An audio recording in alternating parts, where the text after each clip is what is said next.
이제 다 같이 일어나셔서 이제 찬양하심으로 1월 마지막 주 주일날 예배를 하나님께 올려드리겠습니다.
주여, 내가 만민 중에서 주께 감사하며 온 나라 중에서 주를 찬송하리이다.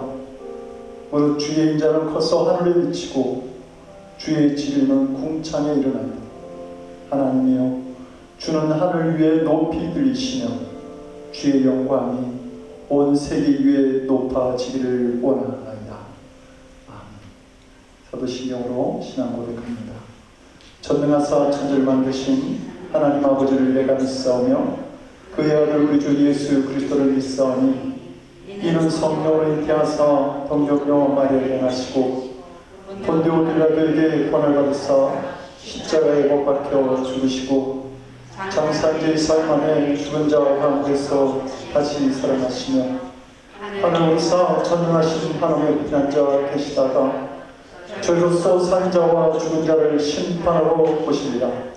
성령을 믿사오며 거룩한 공예와 성도가 서로 교통하는 것과 죄를 사하여 주시는 것과 몸이 다시 사는 것과 영원히 사는 것을 믿사옵나이다. 아멘.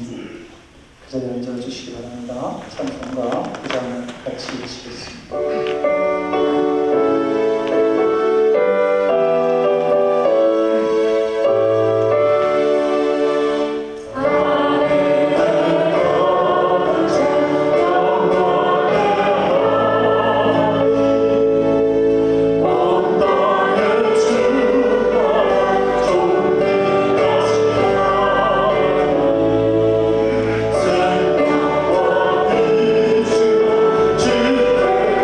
Oh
사랑과 은혜가 충만하신 아버지 하나님, 지난 한 주간도 성령으로 저희들의 삶을 조명하사 저희들의 참 모습을 보게 하시고 이렇게 신실한 마음으로 주일 예배를 맞이할 수 있도록 이끌어주신 주님께 감사드립니다. 오늘의 예배를 시작으로 여호와께 영광과 믿음, 사랑과 축복을 허락하여 주셔서 사랑이 가득한 교회, 믿음이 가득한 교회와 성도가 되도록 주님께서 함께하여 주시옵소서. 참 소망이신 하나님 아버지, 2024년도 이제 한 달이 지나갑니다. 시간이 이렇게 빠르게 흘러가는데 우리는 이 세상이 영원한 것처럼 살아갑니다. 주여, 저희를 긍휼히 여기시어 주님을 아는 지식이 우리에게 지혜됨을 알게 하시고 모든 것을 주관하시는 하나님만을 의지하게 하옵소서. 한 달을 지나오면서 하나님 앞에서 새해를 맞아 결심도 하고 계획도 세웠습니다. 하지만 우리의 마음은 너무나 약하여 쉽게 포기하고 넘어집니다. 주여, 저희의 심령 속에 하나님의 충만한 은혜가 넘치게 하시옵소서. 오직 하나님의 능력이 우리 안에 넘치게 하옵소서. 우리의 힘으로 살아갈 수 없습니다. 끝까지 주의 사명 감당할 수 있도록 성령의 능력을 더하여 주옵소서. 예수께서 대답하여 이르시되 내가 너를 무화과 나무 아래에서 보았다 하므로 믿느냐? 이보다 더 큰 일을 보리라. 2024년 우리 교회 표어인 이보다 더 큰 일을 보리라는 주님의 말씀처럼 앞으로 아름다운 비전을 가지고 세상을 변화시키고 주님을 높이는 아름다운 사역을 감당하게 하옵소서. 무엇을 하든 하나님의 영광을 위하여 하게 하시고 우리의 인간적인 욕망이 아닌 하나님의 나라와 의를 구하는 교회가 되기를 원합니다. 다음 세대의 믿음의 고향이 될 수 있는 교회가 되기를 소망하며 기도합니다. 교회 학교와 청년부를 세우시고 우리의 아이들을 하나님의 사람으로 양육하는 일에 힘쓰는 교회로 이끌어 주시옵소서. 오늘 하나님의 말씀을 선포하실 박선우 목사님께 능력 주셔서 주님이 주신 사명 잘 감당하며 하나님의 말씀을 전하실 때마다 성도들의 마음에 감동이 일고 그 말씀 듣는 모두가 충만한 은혜를 받아 믿음의 큰 기적들이 일어나는 한 해가 되게 하여 주시옵소서. 근심과 걱정, 염려, 질병 등 우리가 어쩌지 못해 잠 못 들고 아무도 모르게 홀로 울고 있을 때에도 주님의 말씀으로 위로받고 치유받는 시간들이 되게 하여 주실 줄 믿습니다. 각 가정과 직장과 사업장과 일터에서 더욱 활기차고 생명력 넘치는 삶을 누릴 수 있도록 주님 모든 성도들의 성령 충만한 삶의 기쁨이 생활 속에 넘치게 하시고 주님을 믿는 우리의 삶이 하나님 나라를 세워가는 영광으로 쓰여지게 하여 주시옵소서.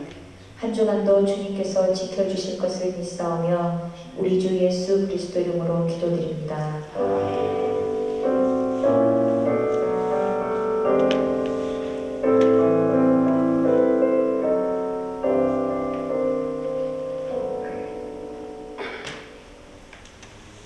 오늘 우리에게 주시는 하나님 말씀을 같이 보도록 하겠습니다. 사도행전 5장 1절에서 11절까지의 말씀입니다. 사도행전 5장 1절에서 11절까지의 말씀을 나눠 교독하고 11절은 합독하도록 하겠습니다. 아나니아라 하는 사람이 그의 아내 삽비라와 더불어 소유를 팔아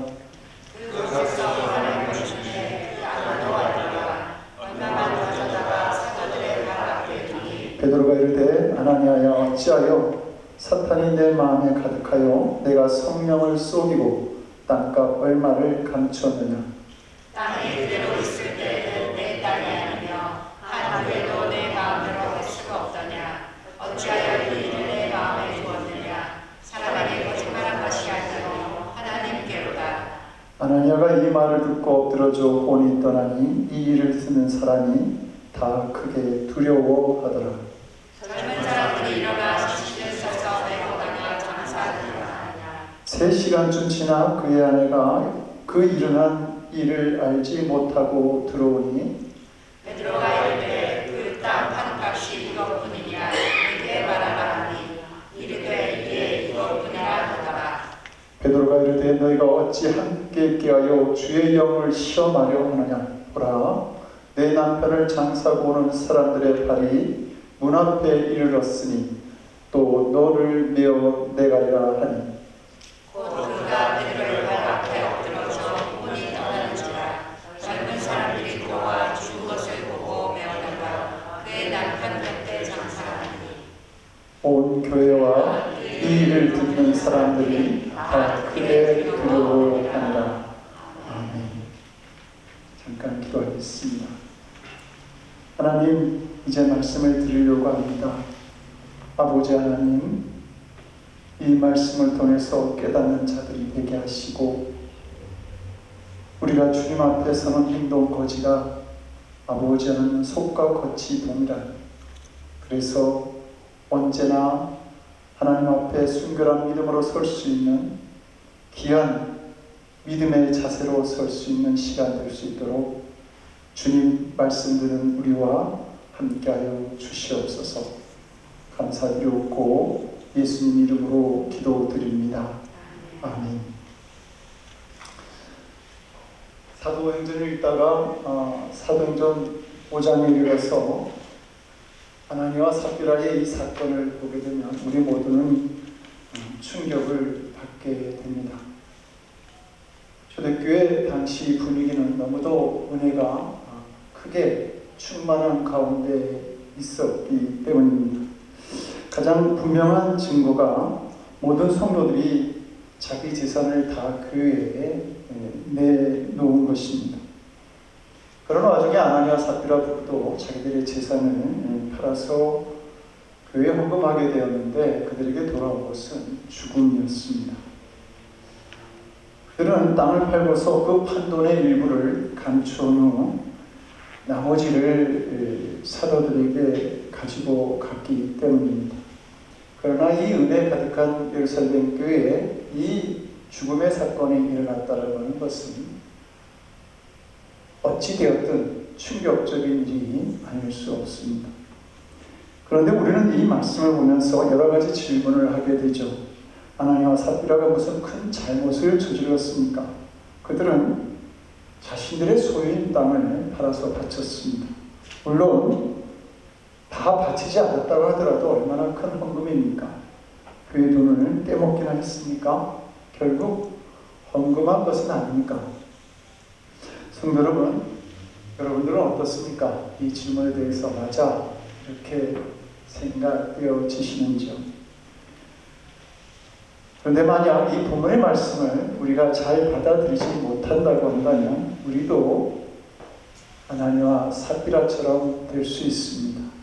그렇게 할 수 있습니다. 그러므로 이 말씀을 통해서 하나님께서 우리에게 주시고자 하는 교훈을 잘 받아들일 수 있어야 합니다. 아나니와 삽비라 부부가 그 땅을 판 돈의 일부를 감추고 전부를 헌금했다고 그렇게 말한 것은 하나님을 업신여기는 행동이었습니다.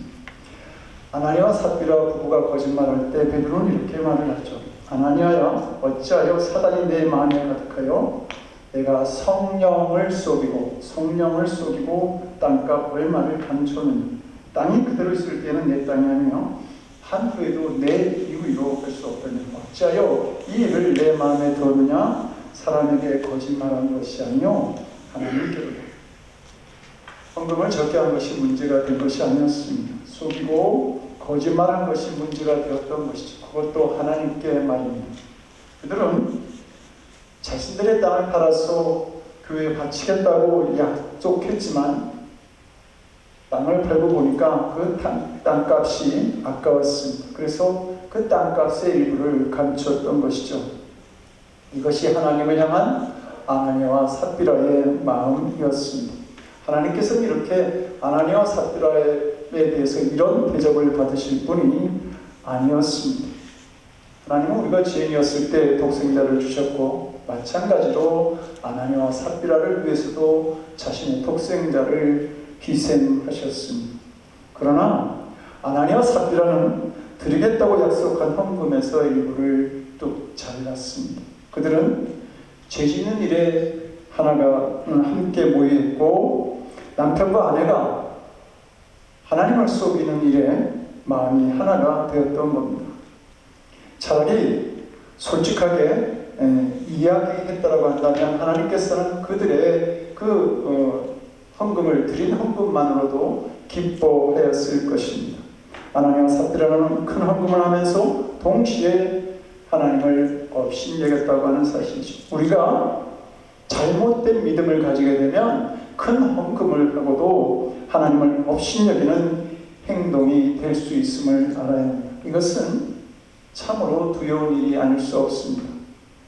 다시 우리아의 아내를 강제로 취하였을 때에 하나님은 그 죄에 대해서 나를 업신여긴 행위라고 지적하고 있습니다. 그래서 나단 선지자를 통해서 이렇게 말씀하시죠. 그런데 어찌하여 내가 여호와의 말씀을 업신여기고 나 보기에 악을 행하였느냐. 내가 칼로 햇사람 우리아를 죽이되 암몬 자손의 칼로 죽이고 즉 암몬과의 전쟁에서 우리아를 내보내서 죽게 만든 것을 말씀하고 있습니다. 암몬 자손의 칼로 죽이고 그 철을 빼앗아 내 철을 삼았도다. 이제 내가 나를 업신여기고 햇사람 우리아의 철을 빼앗아 내 철을 삼았은즉 칼이 내 집에 영영이 떠나지 아니하리라. 하나님은 그 후에 자신을 업신여긴 이 다윗의 죄를 물어서 바세바에게서 태어난 첫 아기를 태어나자마자 죽게 하셨고 자식들 사이에서 성폭행의 일하고 자식들이 서로 죽이는 일들을 일어나게 하셨습니다. 그리고 그 아들 압살롬이 자신을 죽이려고 한 일들을 다시 목격하게 만들었던 것을 봅니다. 아나니와 삽비라는 왜 하나님을 업신여기는 마음을 가지게 되었던 것일까요? 그들의 믿음이 하나님 중심이 아니라 자기들 중심으로 만들어져 있었기 때문입니다. 4장 마지막 부분에는 교인들이 각자 자기들이 가지고 있던 그 밭과 집을 팔아서 교회로 가지고 오면서 이것을 가지고 하나님의 영광을 위해서 또 가난한 사람들을 위해서 달라고 그렇게 드리는 장면이 나옵니다. 예루살렘 교회가 천국의 모형이 될 수 있었고 건강한 교회가 될 수 있었던 것은 이렇게 순수한 마음, 순결한 믿음으로 하나님의 교회를 사랑했던 많은 성도들이 있었기 때문입니다. 그들은 자기들을 위한 목적이 없었습니다. 그저 자신들이 받은 은혜에 감사해서 기쁜 마음으로 하나님께 자원하는 마음으로 헌신하고 봉사하며 드렸던 것이죠. 그 가운데 바나바라고 하는 사람이 있었는데 그는 자기의 밭을 팔아서 사도들 앞에 내놓게 되었고 이 일로 인해서 교회와 성도들에게 크나큰 칭송을 받게 됩니다. 그런데 이 일을 알게 된 아나니와 삽비라가 자기들도 그렇게 함으로 인해서 성도들의 칭송을 받기를 원했던 것입니다. 아나니와 삽비라는 헌금을 하나님께 드린 것이 아니라 사람들에게 인정받은 수단으로 헌금을 생각했던 것이죠. 헌금의 동기가 하나님이 아니라 사람들에게 인정받는 그것이었고 헌금의 동기가 자신들에게 있었다고 하는 사실입니다. 그들은 물질에 대한 욕망을 그대로 둔 채 한순간에 영적 인정을 받으려고 했습니다. 일종의 영적인 한탕주의라 이렇게 말할 수 있을 것입니다. 자기 중심에 있는 내적인 그 욕망을 발견하면서 좀 더 겸손하게 천천히 성숙의 과정을 밟았어야 할 사람들이 한순간에 높아지려고 했다가 순식간에 죽음을 맞이하게 된 것이죠. 성도 여러분, 우리도 자신들의 속마음을 볼 수 있어야 합니다. 자신에게 속아서는 안 됩니다. 겉으로는 영적인 관심 같은데 내 마음을 자세히 들여다보면 불순한 자기 욕망의 표출일 수 있다는 말입니다. 성경에 나오는 인물 중에 사울과 다윗처럼 분명하게 대조적인 사람들도 없을 것입니다. 왜 하나님께서 사울을 버리시고 다윗을 사랑하셨을까? 사울은 속보다 겉을 꾸미기에 좋아했던 사람이었고 다윗은 자기의 겉모습보다 속마음을 더 중히 여긴 사람이었습니다. 사무엘 선지자가 오기 전에 교만한 마음으로 제사를 집전했던 이 사울을 사무엘 선지자가 책망을 하죠. 그런데 이 사울은 아랑곳하지 않고 길갈에 자기를 위한 기념비를 세웁니다. 그리고 사무엘 선지자에게 이렇게 요청을 하죠. 내가 범죄하였을지라도 청하옵나니 내 백성의 장로들의 앞과 이스라엘 앞에서 나를 높이사 나와 함께 돌아가서 나로 당신의 하나님 여호와께 경배하게 하소서. 죄를 범했을지라도 하나님의 사람들, 그 백성들 앞에서 높아지기를 원했다는 것이죠. 그래서 예배조차 그 백성들 앞에서 자신을 높이는 의식 정도로, 예식 정도로 이 사울은 생각한 것입니다. 그런데 다윗은 우리의 아내를 강제로 취하였던 자신을 나단 선지자가 책망하였을 때 내가 여호와께 범죄하였다고 그런 고백합니다. 그리고 이때 성경은 이 일에 대해서 이렇게 말합니다. 다윗이 나단에게 이르되 내가 여호와께 죄를 범하였노라 하매 나단이 다윗에게 대답하되 여호와께서도 당신의 죄를 사하셨나니 당신이 죽지 아니하려나. 자신의 죄를 인정하고 회개하는 다윗에게 하나님께서 그의 죄를 사하셨다고 나단 선지자는 말하고 있습니다. 자기 마음에 정직한 자는 회개할 줄 아니. 그러면 큰 죄를 지었을지라도 살 길이 열리게 되는 것이죠.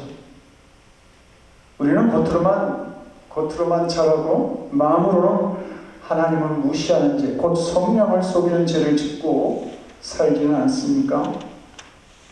우리가 지금 그렇게 살아간다 할지라도 아나니와 삽비라처럼 그 일들이 아나니와 삽비라에게 일어났던 일처럼 금방 우리에게 일어나지 않을 수도 있습니다. 그러나 그 죄값은 결코 사라지지 않습니다.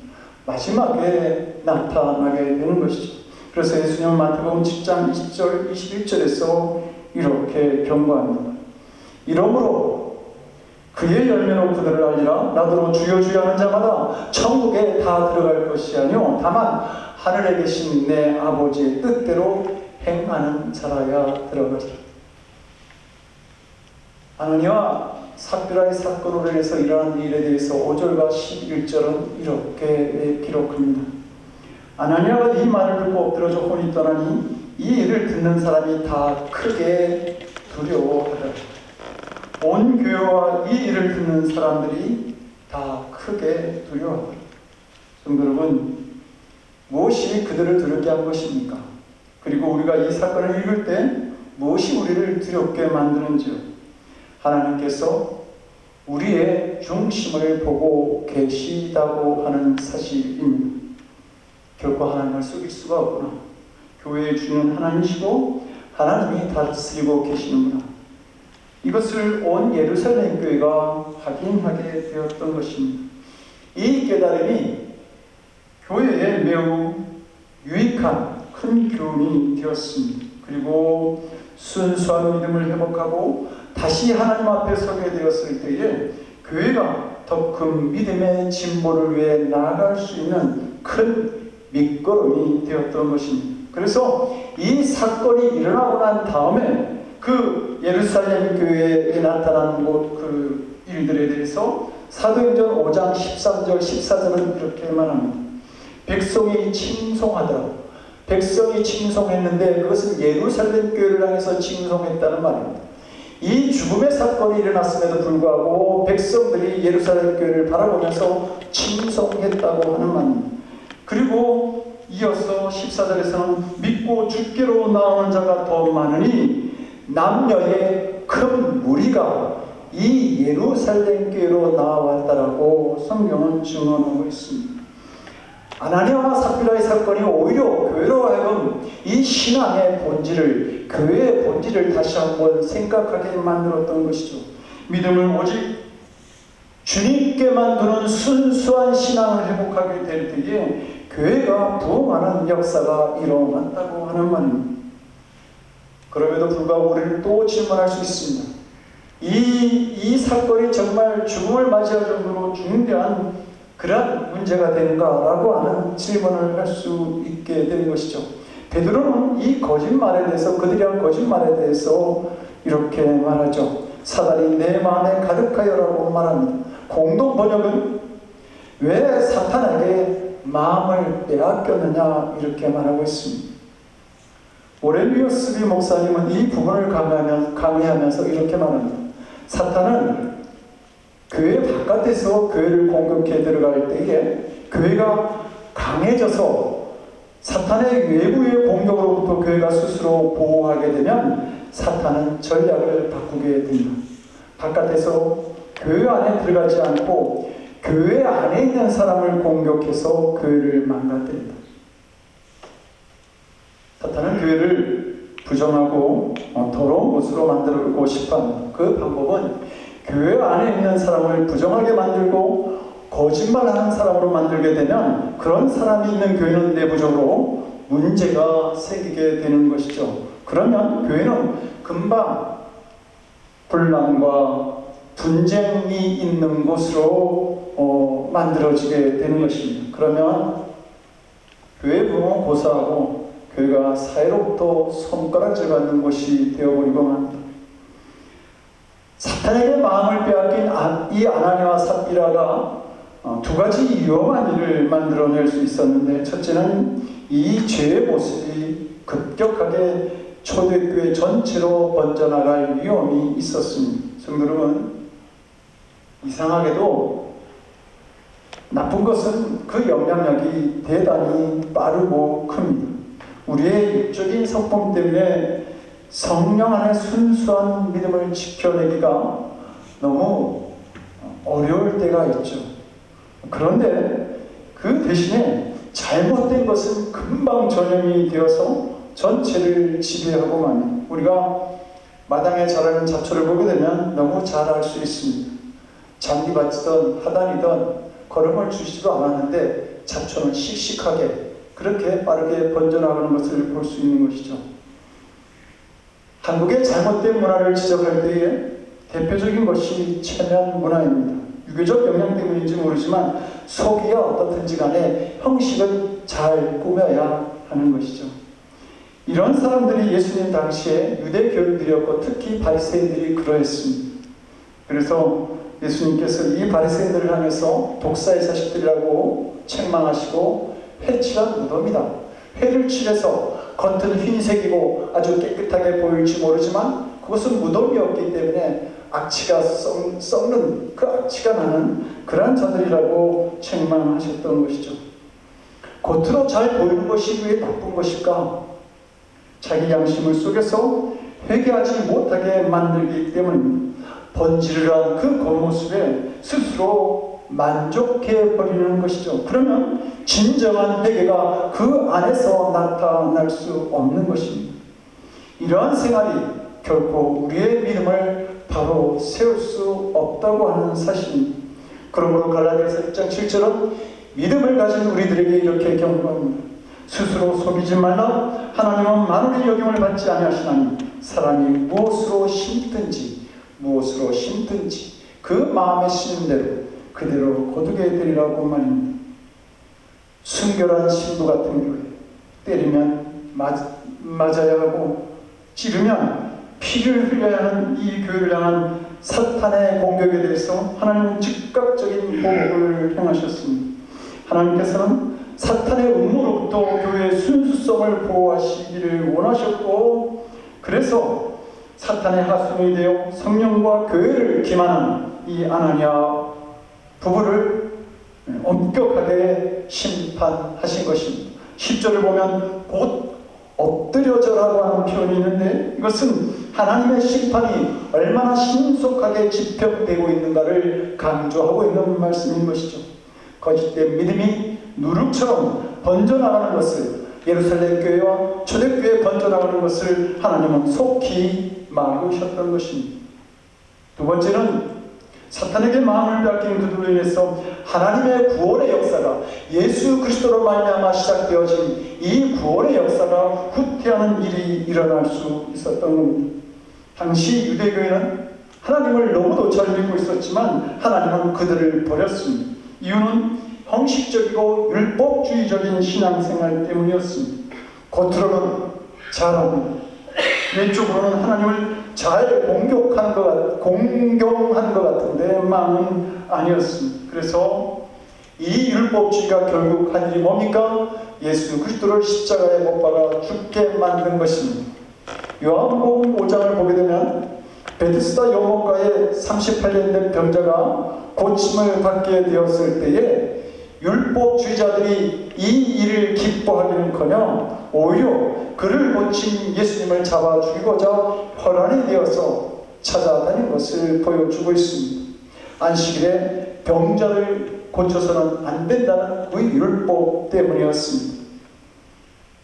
성경이 처음부터 우리에게 당부하고 있는 말씀은 이 외형적이고 율법적인 신앙을 버리라고 하는 말씀입니다. 그래서 하나님은 이사야 선지자를 통해서 이렇게 말씀합니다. 여호와께서 말씀하시되 너희의 무수한 재물이 내게 무엇이 유익하냐? 나는 수송아지나 어린 양이나 수용소의 피를 기뻐하지 아니하며 너희가 내 앞에 보이러 오니 그것을 누가 너희에게 요구하였느냐? 내 마당만 밟을 뿐이니 헛된 재물을 다시 가져오지 말라. 내 마음이 너희의 월삭과 정한 절기를 싫어하느니 그것이 내게 무거운 짐이라. 내가 지기에 곤비하였느냐? 너희가 손을 펼 때에 내가 눈을 가리우고 너희가 많이 기도할지라도 내가 듣지 아니하니 이는 너희의 손에 피가 가득하니라. 율법주의에 대해서 경계하시고 싫어하시는 하나님의 모습을 보여주고 있습니다. 사도 바울은 로마서 7장 24절에서 이렇게 말합니다.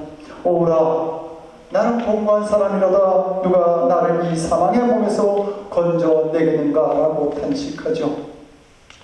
열심히 신앙생활한 것 같았는데 그 결과는 여전히 자신의 삶은 공고하고 사망의 무거운 짐을 벗어버릴 수가 없었던 것입니다. 바울은 주님의 은혜로 하는 신앙생활이 아니라 율법적인 믿음으로 신앙생활을 하였기 때문입니다. 그런데 사도 바울이 예수 그리스도의 복음을 알게 되었을 때 그는 갈라디아서 2장 20절에서 이렇게 말하죠. 내가 그리스도와 함께 십자가에 못 박혔다. 그런즉 이제는 내가 사는 것이 아니고 내 안에 그리스도께서 사는 것이다. 바울은 자신을 위해서 자기 몸을 십자가에 못 박으신 예수 그리스도의 은총을 알게 되었을 때 자신의 생명을 그 주님을 위해서 드리는 것에 대해서 조금도 주저하지 않았습니다.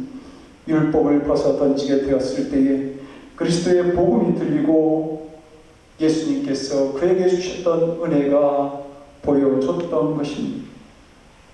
하나님께서 우리에게 십자가 복음을 주시고 성령으로 임치신 것은 우리 마음의 중심을 변화시키려는 것입니다. 겉과 속이 같은 새 사람이 되는 것을 말합니다. 이것을 우리는 거듭난다라고 말합니다. 성도들이 마음으로부터 하나님을 공경하고 하나님의 말씀에 기쁨으로 순종하며 살게 되는 것이 교회고 바로 그리스도인인 것이죠. 그리고 예루살렘 교회에 이런 역사가 나타나고 있었습니다. 은혜와 사랑이 넘치고 성령이 충만한 신앙 공동체가 되어가고 있었습니다. 지금도 많은 교회가 예루살렘으로 돌아가자고 말할 정도로 영원한 교회의 원형이 되는 그런 교회였던 것이죠. 그런데 이런 교회, 하나님께서 그렇게도 싫어하시고 가중히 여기셨던 그 형식적이고 율법주의적인 모습이 아나니아와 삽비라를 통해서 다시 나타나려고 했던 것입니다. 자신의 아들을 죽인 율법적 신앙이 얼마나 무서운지 아셨던 하나님은 아들의 십자가의 희생으로 시작된 이 복음의 역사가 다시 율법주의적인 믿음 때문에 가로막히는 일이 일어날 수 있다라고 하는 사실을 알고 계셨습니다. 만약 아나니아와 삽비라 부부가 예루살렘 교회에서 바나바처럼 인정을 받게 되었다고 한다면 초대교회는, 예루살렘 교회는 큰 위기에 처하여졌을 것입니다. 그래서 교회 안에 나타난 이 율법주의적인 신앙, 외형적인 신앙을 철저하게 징계하시기로 하나님은 결정하셨던 것이죠.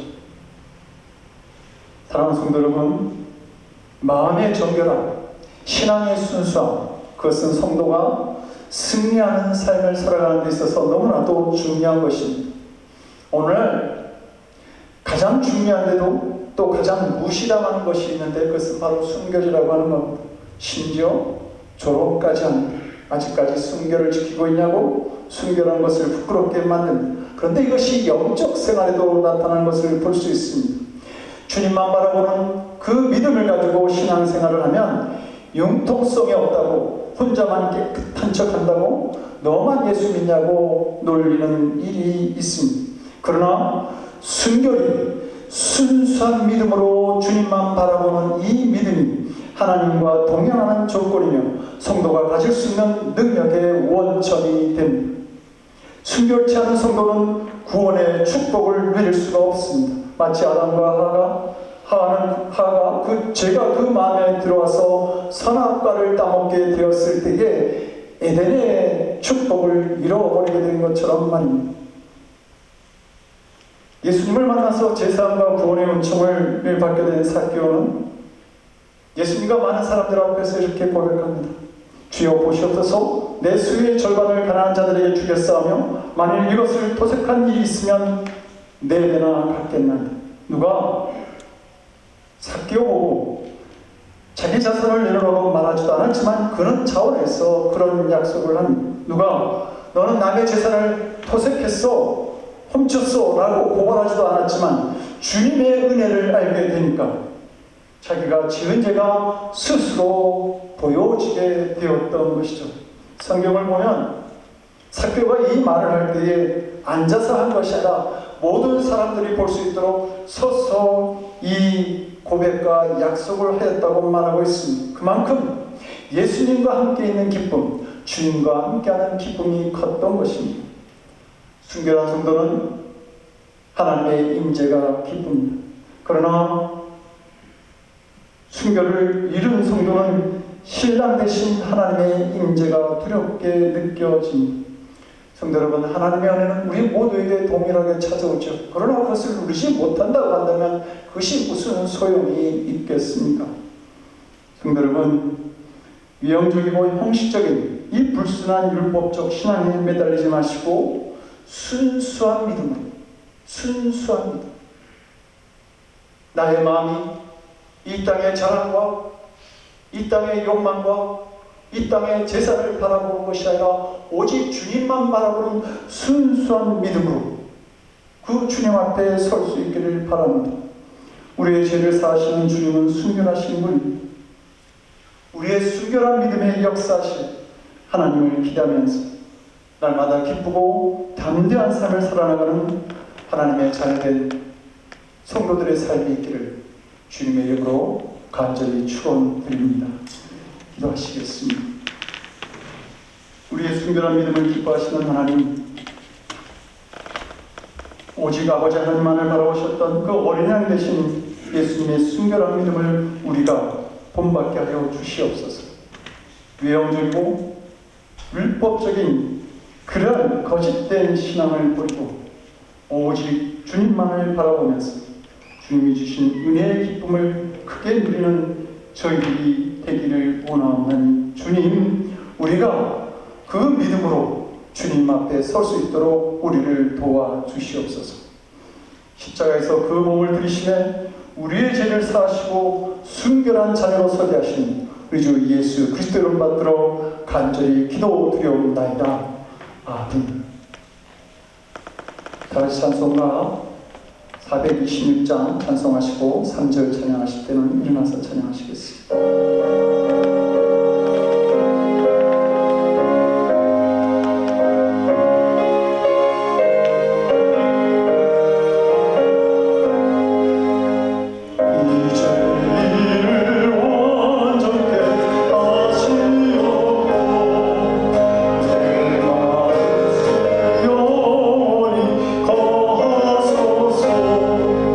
내 가운데 빠졌던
오직 주님만 바라보는 믿음으로 이 귀한 물질 드린 당신의 사랑하는 자녀들 하나님 기억하여 주시옵소서.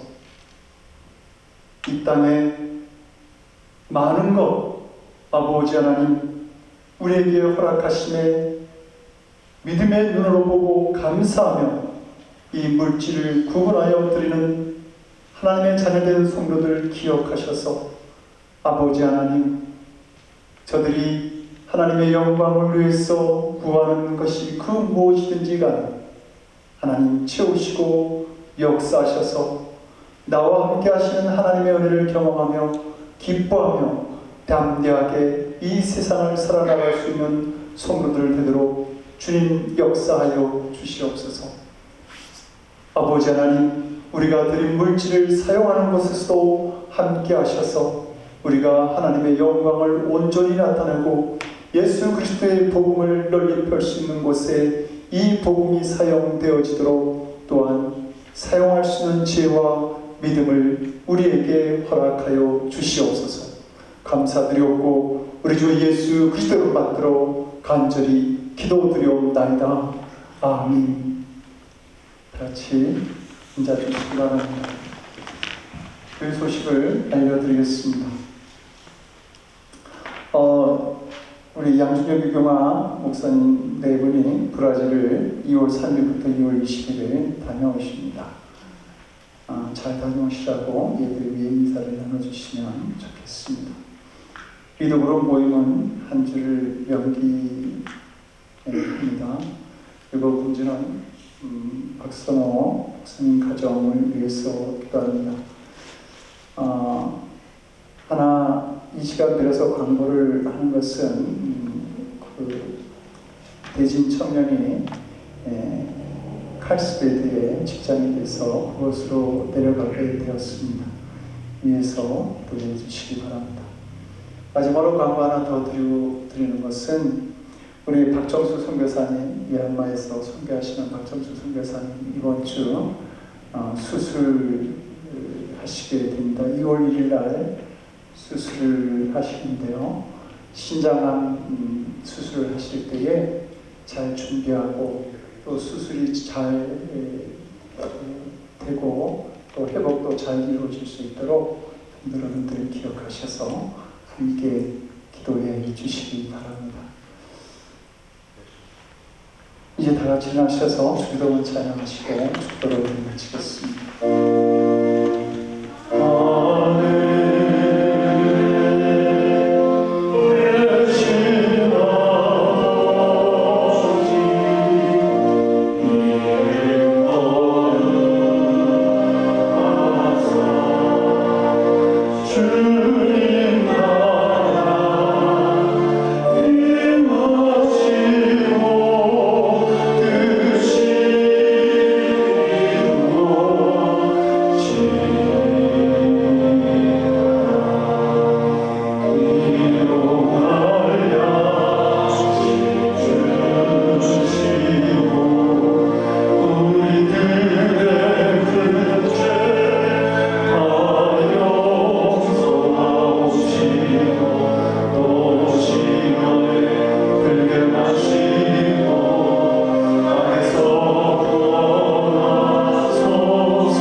이제는 우리가 비둘기같이 순결한 믿음으로 그 신앙의 길을 가기를 원하셔서 그 귀한 몸을 십자가의 희생제물로 들으셨던 우리 주 예수 그리스도의 크신 은혜와 독생자의 희생제물을 통해 종빛 같은 우리의 죄를 사하신 아버지 하나님의 극진하신 사랑하신 것, 죄가 물결처럼 범람하는 이 땅에서 죄인된 우리가 거룩한 삶을 살아갈 수 있도록 우리를 인도하시는 성령님의 강화 감동 우리 안에 교통하시고 역사하시는 놀라우신 은총, 오직 주님만 바라보는 순결한 믿음으로 이 땅을 살아가기를 원하는 사랑하는 성도들 머리 위, 저들의 삶과 가정과 일터와 드리는 기도이, 그리고 함께 사역을 감당하고 있는 선교사님들 위해 지금부터 영원토록 함께 하옵시기를 간절히 축원드리옵나이다.